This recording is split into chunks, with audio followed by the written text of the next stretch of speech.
Minister Amit Shah G ಅವರು, ನಡ್ಡಾಜಿ ಅವರು ದಿಲ್ಲಿಯಲ್ಲಿ ಪಾರ್ಲಿಮೆಂಟ್ ಬೋರ್ಡ್ ಅಲ್ಲಿ ವಿಚಾರಗಳನ್ನ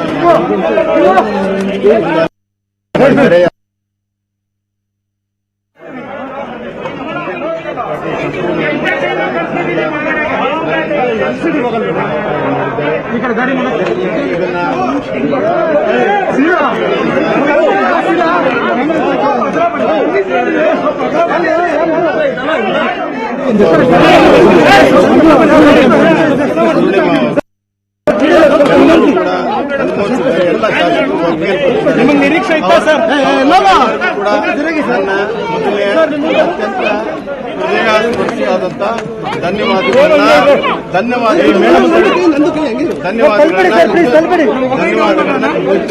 ನಿಮಗೆ ಸರ್ ನಿರೀಕ್ಷೆ ಇತ್ತ ಸಿಎಂ ಆಗ್ತೀರಾ ಅಂತ? ನಾನು ಎಲ್ಲ ವಿಚಾರಗಳನ್ನು ಜನ ಏನು ವಿಶ್ವಾಸ ಇಟ್ಟಿದ್ದಾರೆ ಮತ್ತೆ ನಿರೀಕ್ಷೆ ಇಟ್ಟಿದ್ದಾರೆ ಮತ್ತು ನಮ್ಮ ಪಕ್ಷದ ನಾಯಕರಾದಂಥ ನರೇಂದ್ರ ಮೋದಿಜಿಯವರು, ಅಮಿತ್ ಶಾ ಜಿ ಅವರು ಮತ್ತು ನಮ್ಮ ನಾಯಕರಾದಂಥ ಯಡಿಯೂರಪ್ಪನವರು ಏನು ಒಂದು ನಿರೀಕ್ಷೆ ಜನಪರ ಒಂದು ಆಡಳಿತ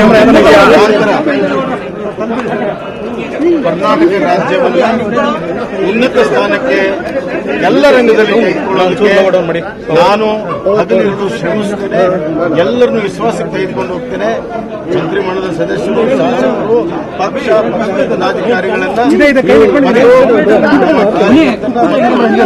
ಸಾರ್ವಜನಿಕ ಬಡ ಜನರ ಸಂಕಷ್ಟ ಏನಿದೆ, ಈಗ ಕೋವಿಡ್ ಇರ್ಬೋದು, ಫ್ಲಡ್ ಏನು ಬಂದಿದೆ, ಅದರ ಮೊದಲನೆಯ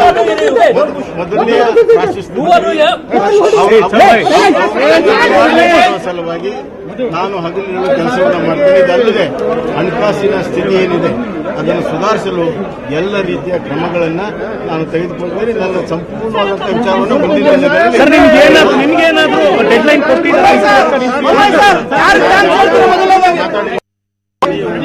ನಮ್ಮ ಹಿರಿಯರು ಆಶೀರ್ವಾದ ಮಾಡುತ್ತಾರೆ. ಆಶೀರ್ವಾದದ ಫಲ ನಾನು ಜನರ ಸೇವೆಯನ್ನು ನಿಮಗೆ ಯಾವ ವಿಷಯ ಹೊಂದಿಸಿಲ್ಲ.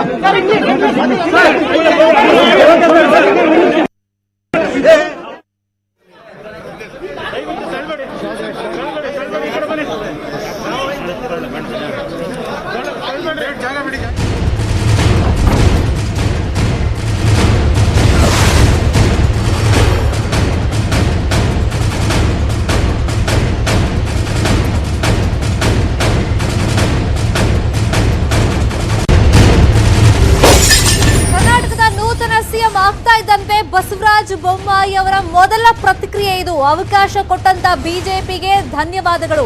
ಅದರ ಜೊತೆಯಲ್ಲಿ ಆಯ್ಕೆ ಮಾಡಿದಂತ ಎಲ್ಲರಿಗೂ, ಅಂದ್ರೆ ತನ್ನ ಹೆಸರನ್ನ ಪ್ರಸ್ತಾಪ ಮಾಡಿ ಆಯ್ಕೆ ಮಾಡಿಸಿದ್ದಕ್ಕಾಗಿ ಧನ್ಯವಾದಗಳು. ಎಲ್ಲರ ನಿರೀಕ್ಷೆ ಮೀರಿ ನಾನು ಕೆಲಸವನ್ನ ಮಾಡ್ತೀನಿ. ಪಕ್ಷ ಸಂಘಟನೆ ಇರ್ಬೋದು, ಮತ್ತೆ ಎಲ್ಲರನ್ನು ಒಗ್ಗೂಡಿಸ್ಕೊಂಡು ಮುಂದೆ ಹೋಗೋದಿರ್ಬೋದು, ಎಲ್ಲವನ್ನು ನಾನು ಸಮರ್ಥವಾಗಿ ನಿಭಾಯಿಸ್ತೀನಿ ಅನ್ನೋ ಮಾತನ್ನ ಬಸವರಾಜ ಬೊಮ್ಮಾಯಿ ಅವರು ಹೇಳಿದ್ದಾರೆ. ಜನಪರ ಸರ್ಕಾರ ಕೊಡುವಂತ ಜವಾಬ್ದಾರಿ ನನ್ನ ಹೆಗಲಿಗೆ ನೀವು ಹಾಕಿದ್ದೀರಾ, ಅದನ್ನ ನಾನು ಸಮರ್ಥವಾಗಿ ನಿಭಾಯಿಸ್ತೀನಿ ಅನ್ನೋ ಮಾತನ್ನ ಬಸವರಾಜ ಬೊಮ್ಮಾಯಿ ಅವರು ಹೇಳಿದ್ದಾರೆ.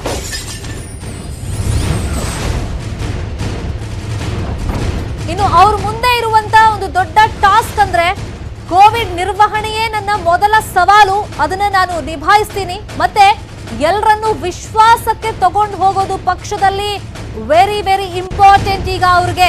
ಹಾಗಾಗಿ ಇದನ್ನು ಕೂಡ ನಾನು ನಿಭಾಯಿಸ್ತೀನಿ ಅನ್ನೋ ಮಾತನ್ನ ಬಸವರಾಜ ಬೊಮ್ಮಾಯಿ ಅವರು ಹೇಳಿದ್ದಾರೆ.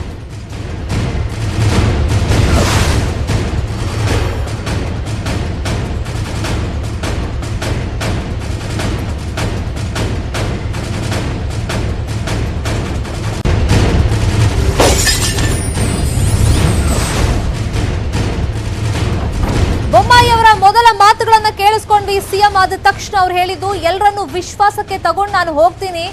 ಈಗ ಹೈಕಮಾಂಡ್ ನನ್ನ ಮೇಲೆ ಒಂದು ವಿಶ್ವಾಸ ಇಟ್ಟು ನನ್ನನ್ನು ಆಯ್ಕೆ ಮಾಡಿದೆ, ನಾನು ಧನ್ಯವಾದ ಸಲ್ಲಿಸ್ತೀನಿ. ಮತ್ತೆ ಇಲ್ಲಿನ ನಾಯಕರು ನನ್ನ ಹೆಸರನ್ನ ಅಲ್ಲಿ ಹೇಳಿದ್ರು, ಹಾಗಾಗಿ ಅವ್ರಿಗೂ ಕೂಡ ನಾನು ಧನ್ಯವಾದಗಳನ್ನ ಸಮರ್ಪಣೆ ಮಾಡ್ತೀನಿ ಅನ್ನೋ ಮಾತನ್ನು ಹೇಳಿದ್ದಾರೆ.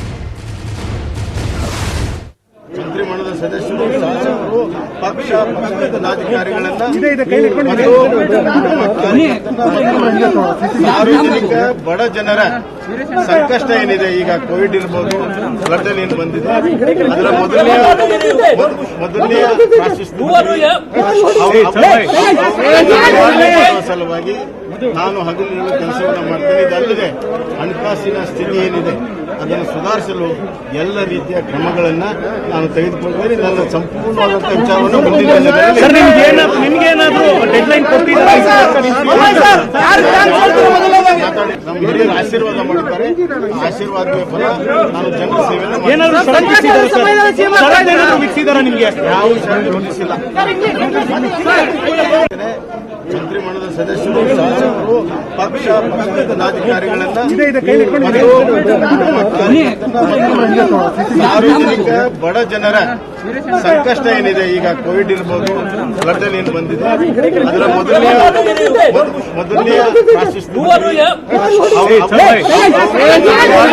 ಸಲುವಾಗಿ ನಾನು ಹಗಲಿರುಳು ಕೆಲಸವನ್ನು ಮಾಡ್ತೇನೆ. ಇದಲ್ಲದೆ ಹಣಕಾಸಿನ ಸ್ಥಿತಿ ಏನಿದೆ ಅದನ್ನು ಸುಧಾರಿಸಲು ಎಲ್ಲ ರೀತಿಯ ಕ್ರಮಗಳನ್ನ ನಾನು ತೆಗೆದುಕೊಳ್ತೇನೆ. ನನ್ನ ಸಂಪೂರ್ಣವಾದಂತಹ ವಿಚಾರವನ್ನು ಮುಂದಿನ ದಿನಗಳಲ್ಲಿ ನಿಮ್ಗೇನಾದ್ರೂ ಡೆಡ್ಲೈನ್ ಕೊಟ್ಟಿದ್ದಾರೆ? ನಮ್ಮ ಹಿರಿಯರು ಆಶೀರ್ವಾದ ಮಾಡುತ್ತಾರೆ.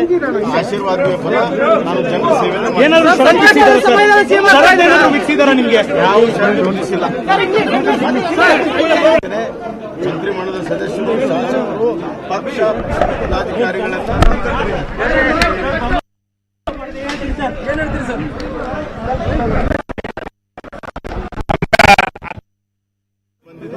ಅದರ ಮೊದಲನೆಯ ಸಲುವಾಗಿ ನಾನು